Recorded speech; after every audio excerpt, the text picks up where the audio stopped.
السلام عليكم ورحمة الله وبركاته.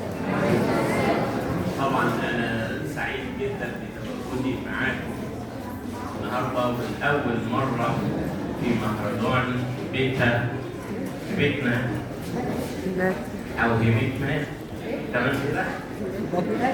مهرجان الحب، مهرجان الأمل، مهرجان التألق، مهرجان الحلم، مهرجان البحث عن الذات، مهرجان التميز، مهرجان النجوم اللي كل ما اشتد الظلام ظهر ضوء النجوم.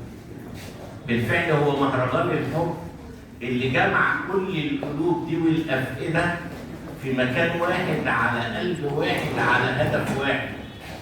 مهرجان الأمل في بكرة اللي أحلى اللي جاي.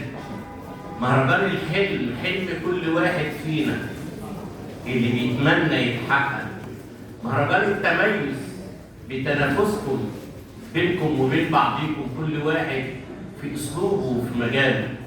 مهرجان التألق ليكم، لأن نهاية ونتيجة التعب والجهد والمثابرة والاستمرارية هو التألق والتميز.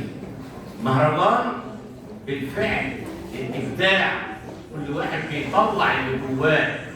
مهرجان اللي بالفعل احنا بنقول عليه مهرجان النجوم اللي منورين حياتنا بالفعل كلها بإبداعاتكم، برقيكم، بأسلحتكم، كل واحد سواء في الشعر أو في الأدب أو في المقالة أو في الرواية أو في اللحن أو في الغنوة اللي كاتبها بيعبر بيها عن مشاعره وأحاسيسه.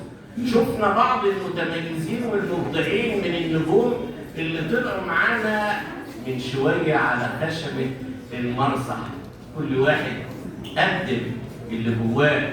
بالفعل ما بيقدمش مجرد سطور ولا كلمات، ده بيعبر عن حياة، مش حياة لوحده بس، ده حياة كتير زيه عايشين حاله وظروفه، وممكن ما يكونش حاله ولا ظروفه، ولكن هو بيوصف بعمق شديد بإحساس مرهف